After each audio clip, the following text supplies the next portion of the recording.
اعوذ باللہ من الشیطان الرجیم بسم اللہ الرحمن الرحیم السلام علیکم ورحمۃ اللہ وبرکاتہ۔ کیسے ہیں میرے پیارے پیارے ویورز آپ لوگ؟ امید کرتی ہوں خیریت سے ہوں گے، خیر و عافیت سے ہوں گے۔ عید بہت اچھی گزری ہوگی۔ عید کے 3 دن ہمارا آف تھا۔ عید کے دن ہم نے آپ کو نہیں پڑھایا، ظاہر سی بات ہے مصروفیات ہوتی ہیں، تھوڑا سا گھر کو مینیج کرنا پڑتا ہے، لیکن آج پھر آپ کو اپنے پروگرام انمول قرآن میں خوش آمدید کہتے ہیں، اس دعا کے ساتھ کہ اللہ تعالیٰ ہمارا قرآن پاک بہتر کروائے، تجوید کے ساتھ قرآن پاک پڑھنے کی توفیق دے، قرآن پاک خود بھی سیکھیں، دوسروں کو بھی سکھانے کی توفیق دے۔ امید کرتی ہوں پچھلا یاد کیا ہوگا، سبق دہرایا ہوگا۔ سبق آپ پچھلی ویڈیو سے دیکھ بھی سکتے ہیں۔ جو میری بہنیں نئی آنے والی ہیں ان کو بتاتی چلوں، ہمارا اس پروگرام کا مقصد یہی ہے، میری ان بہنوں تک قرآن پاک کی تعلیم صحیح انداز میں پہنچانا جو قرآن پاک صحیح طریقے سے نہیں پڑھ سکیں، تجوید کے ساتھ نہیں پڑھ سکیں۔ تو میری کوشش ہوگی کہ آپ کو آرام آرام سے لے کر چلوں، تجوید کے ساتھ قرآن پاک پڑھاؤں، ہر حرف کے مخرج بھی بتاؤں۔ اگر آپ کو پھر بھی کوئی بات سمجھ میں نہیں آتی تو نیچے ڈسکرپشن میں میرا نمبر ہے، آپ مجھ سے پوچھ بھی سکتے ہیں۔ اگر آن لائن قرآن پاک پڑھنا چاہتے ہیں تو بھی مجھ سے رابطہ کر سکتے ہیں۔ چینل کو لائک کرتے رہیں، سبسکرائب کرتے رہیں، تاکہ آپ کے ذریعے سے دوسرے لوگ بھی قرآن پاک کی تعلیم بہتر طریقے سے حاصل کر سکیں۔ ویڈیو کو زیادہ سے زیادہ شیئر کیا کریں۔ سبسکرائب کرنے سے یہ ہوگا کہ کوئی سبق آپ سے مس نہیں ہوگا، کوئی ویڈیو آپ سے مس نہیں ہوگی۔ ایک بار ہم پچھلا ریپیٹ کر لیتے ہیں، تھوڑا سا ہم پڑھ رہے تھے نون ساکن اور تنوین، ٹھیک ہے؟ نون ساکن اور تنوین کے 4 قاعدے ہیں۔ اظہار اور اخفا ہم ترکیب نمبر 12 میں پڑھ رہے ہیں۔ ترکیب نمبر 14 میں ہم پڑھیں گے ادغام اور اقلاب، ٹھیک ہے؟ نون ساکن اور تنوین کے 4 قاعدے ہیں، اظہار، اخفا، ادغام اور اقلاب، ٹھیک ہے؟ نون ساکن اور تنوین کے بعد اگر حرف حلقی میں سے کوئی حرف آتا ہے تو اظہار ہوگا، یعنی غنہ نہیں کریں گے، لیکن نون ساکن اور تنوین کے بعد اگر حرف اخفا میں سے کوئی حرف آتا ہے تو اخفا ہوگا، یعنی غنہ کریں گے۔ حرف اخفا کتنے ہیں؟ حرف اخفا 15 ہیں۔ تا، ثا، جیم، دال، زال، زا، سین، شین، صاد، ضاد، طا، ظا، فا، قاف اور کاف، ٹھیک ہے؟ سبق نکالتے ہیں اپنا۔ پچھلا میں آپ کو ریپیٹ کرواتی ہوں، بار بار مخرج بھی بتاتی ہوں، پھر بھی کوئی بات سمجھ میں نہیں آتی تو مجھ سے پوچھ سکتے ہیں۔ سبق یاد کیا کریں، مخرج یاد کیا کریں، نون ساکن تنوین کے قاعدے غنہ ٹھیک سے کیا کریں، عین اور ہاء میں فرق کیا کریں۔ ریگولر آپ کو یہ بات اس لیے کہتی ہوں کہ روزانہ پریکٹس کریں گے تو آسانی ہوگی۔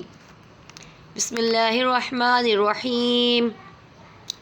عین زبر ع، لام یا زیر لی، علی، میم 2 پیش من، علیم، خوا زبر خوا، با یا زیر بی، خبی، را 2 پیش رن، خبیر، علیم خبیر،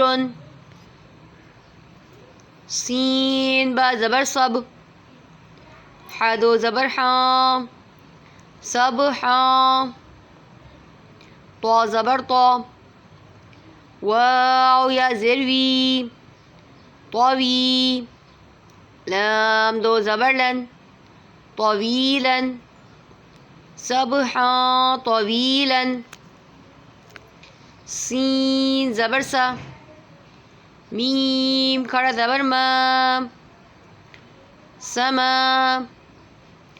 واو کھڑا زبر وا، سماوا، تا 2 زیر تیوں، سماواتیوں،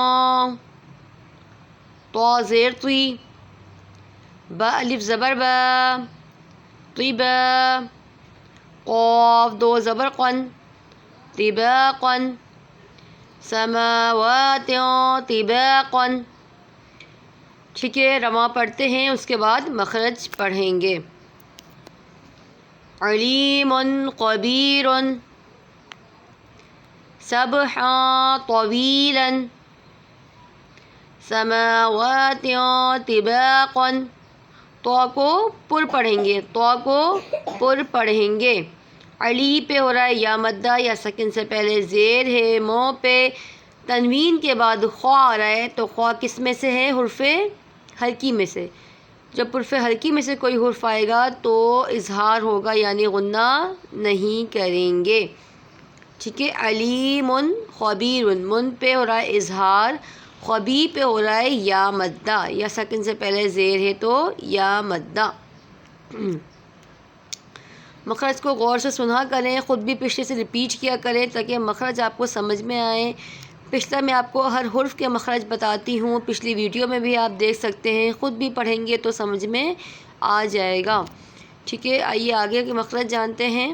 سبحاں طویلاً، سبحاں کیوں پڑھا؟ کیونکہ تنوین کے بعد تو آ رہا ہے، تو کس میں سے ہے؟ حرف اخفا میں سے، حرف اخفا میں سے تو آ رہا ہے تو اخفا ہوگا۔ تنوین کے بعد دو زبر کی تنوین ہے، اس کے بعد تو آ رہا ہے تو اخفا ہوگا، اس لیے غنہ کریں گے، اس لیے پڑھا اس کو ہاں، سبحاں طویلاً، وی پہ ہو رہا ہے یا مدہ، صحیح ہے۔ سماوات، سما پہ کھڑی حرکات ہو رہی ہے، اس لیے ایک الف یعنی دو حرکات کے برابر کھینچیں گے، وا کو بھی کھینچیں گے، وا پہ بھی کھڑی حرکات ہے۔ تیوں پہ تنوین کے بعد تو آ رہا ہے، میں نے آپ کو بتایا حرف اخفا میں سے تو آ رہا ہے تو اخفا ہوگا۔ توبہ، با پہ الف مدہ ہو رہا ہے، الف سے پہلے زبر ہے، الف مدہ، توبہ کن۔ سماوات طباقاً، ٹھیک ہے۔ امید ہے ہمارا پڑھانا سمجھ میں آ رہا ہوگا، کوئی چیز سمجھ میں نہیں آتی تو مجھ سے پوچھ سکتے ہیں۔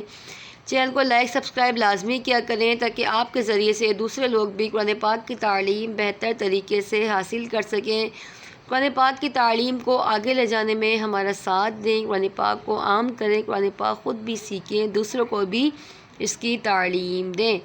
اپنا بہت سارا خیال رکھیے گا، دعا میں یاد رکھیے گا۔ اللہ حافظ۔